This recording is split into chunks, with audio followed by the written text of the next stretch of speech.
Inclusive, buscamos mais detalhes deste crime e também dos 4 crimes de mortes registrados na cidade de Iguatu no decorrer dessa semana. É bom traçar aqui um pouco dessa linha do tempo. O primeiro fato aconteceu no início da semana, com a achado de um corpo do Júnior Lopes, de 32 anos, que foi encontrado com sinais de violência em seu corpo, com marcas de um objeto, provocadas por um objeto perfuro-cortante, nos fundos de uma residência na rua 23 de novembro, no centro comercial da cidade de Iguatu. A polícia já traz aí detalhes quanto a este fato, Paulinho, e traz também a informação se esses crimes em questão, esse primeiro registrado, segundo que foi no bairro 7 de Setembro, que vitimou deixa eu trazer aqui o nome corretamente, Paulinho, vitimou um jovem de nome Delânio, assim popularmente conhecido, mas de nome Francisco Iderlânio Salles Paulino, de 35 anos, que foi morto, executado com diversos disparos próximo a uma praça pública aqui da 7 de Setembro. E esse recente caso, que é o duplo homicídio que vitimou mãe e filha, ele já antecipa, Paulinho, que esses crimes não possuem relação, são casos distintos. Ele, nessa análise superficial, até digo que um pouco mais aprofundada diante já do tempo e de trabalho ostensivo e investigativo por parte da polícia, ele já traz essa informação que não possui interligações. E nesse primeiro crime de morte, Paulinho, envolvendo o Júnior Lopes, a polícia já analisou câmeras de segurança, já fez esse trabalho de análise e inclusive identificou a companhia, algumas das companhias da própria vítima em questão. Ela estava em um veículo motorizado, em uma motocicleta, que inclusive foi encontrada na noite de ontem, em um bairro específico aqui do nosso município, e a polícia já traça aí essa linha investigativa, essa análise de câmeras de segurança, apesar de a qualidade não ser das melhores, Paulinho, mas a polícia já consegue aí pelo menos identificar eventuais motivações quanto à morte do Júnior Lopes, de 32 anos, que foi encontrado morto no início da semana. Você falou aí, são 4 crimes em 3 dias. Esses crimes teriam relação um com o outro? O delegado acaba falando sobre isso? Paulinho, ele já de antemão, no segundo questionamento que eu faço a ele já antecipa que não há nenhum tipo de relação, a não ser a própria perversidade humana, né? O que tem em comum entre eles é a maldade do homem executar e tirar a vida do outro.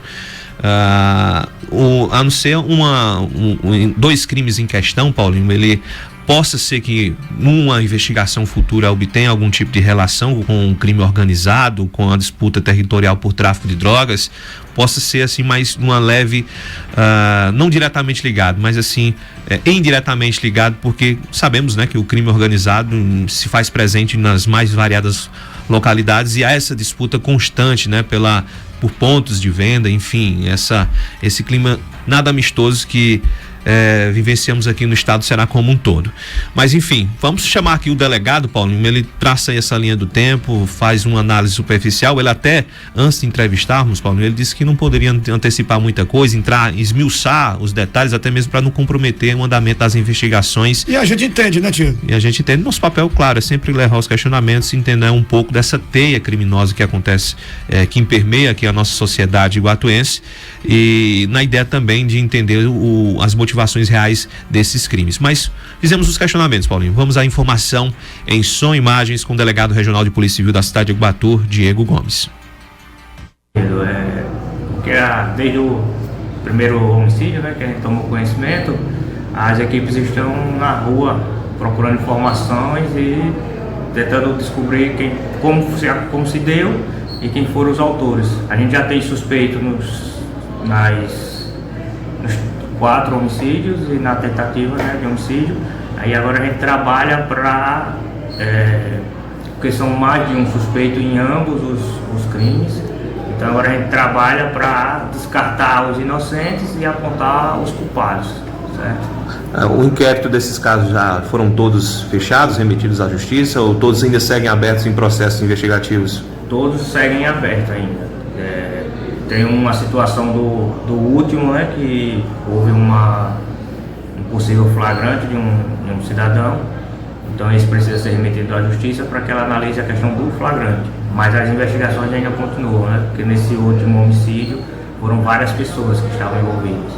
A gente precisa procurar realmente esclarecer se o principal suspeito estava e buscar os seus comparsas, possíveis comparsas, caso eles também estivessem no local no momento do crime. A polícia já pode antecipar algo que esses crimes, em um curto espaço de tempo, um curto intervalo de tempo que tenham ocorrido aqui em nossa cidade, 4 em menos de uma semana, eles possuam algum tipo de interligação criminosa, alguma teia criminosa junto a esses casos? Não, assim, o liame entre os homicidas que tenham praticado com uma mesma, como se fosse uma organização, não tem. Tem a única ligação entre eles é a maldade, né, no coração desse pessoal que resolveu cometer esses crimes. Mas por enquanto eles não têm ligação entre um e outro. Foram coisas pontuais entre cada situação. Os fatores motivacionais, traçando aqui uma linha do tempo, do primeiro caso até o último. O caso envolvendo o Júnior Lopes, de 32 anos, que foi encontrado em uma residência com o corpo com sinais de violência.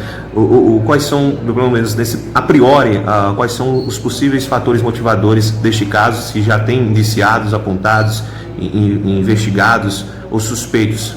Pronto, os dois primeiros, né, do Júnior e o do outro rapaz, né, nós temos mais de uma linha de investigação, então não dá para apontar a motivação ainda, né?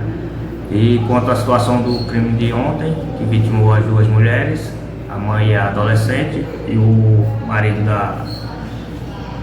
agora fugiu o nome da senhora, né? Tem a ver com vingança. O pessoal tinha uma rixa com o casal e infelizmente a menor estava no local errado, na hora errada, e acabou sendo vitimada também. A população, obviamente, tem papel fundamental nesse processo investigativo, pelo menos através do canal de denúncia que a polícia mesmo oferta. A população tem esse viés e essa força? A polícia está aberta a receber mais informações? Graças a Deus, nos 4 situações, nos 4 homicídios, a gente recebeu muita informação da população e a gente tem muito a agradecer. Foram informações que realmente deram um norte para a gente seguir nas investigações. Agradeço demais a participação da população. As redes sociais acabam sendo um termômetro tanto para o bem quanto para o mal. E diante desse cenário dessa semana que Iguatu vivenciou, de muita violência, surgiu algumas fake news, algumas informações que mais homicídios teriam sido registrados em alguns outros pontos da cidade. A polícia também faz esse trabalho, né, de que a população seja parceira e não trabalho contrário nesse sentido. E dentro dessa mesma informação que surge nas redes sociais, se desenha pelo menos a possibilidade, a configuração que novos crimes possam eventualmente acontecer dentro deste aspecto de crime organizado, disputa por território de tráfico de drogas e de vingança também, como é esse último caso. A polícia está preparada nesse sentido para evitar algo nesse aspecto? Estamos. De imediato, entrei em contato com o Coronel Gouveia, né, que está respondendo pelo comando do batalhão daqui, e ele já sabia da situação, sabia do clamor que isso causou e que poderia haver um possível revide, e aí mandou suas guarnições para ambos os bairros, né, dos possíveis suspeitos e das vítimas, para que ontem não acontecesse novamente uma outra chacina. As forças de segurança, além do que a gente já tem aqui, conta com total apoio da Secretaria de Segurança, e tanto do comandante-geral como do delegado-geral da Polícia Civil, para ajudar a população do Iguatu a amenizar, né, essa onda de violência que vem acontecendo nos últimos dias.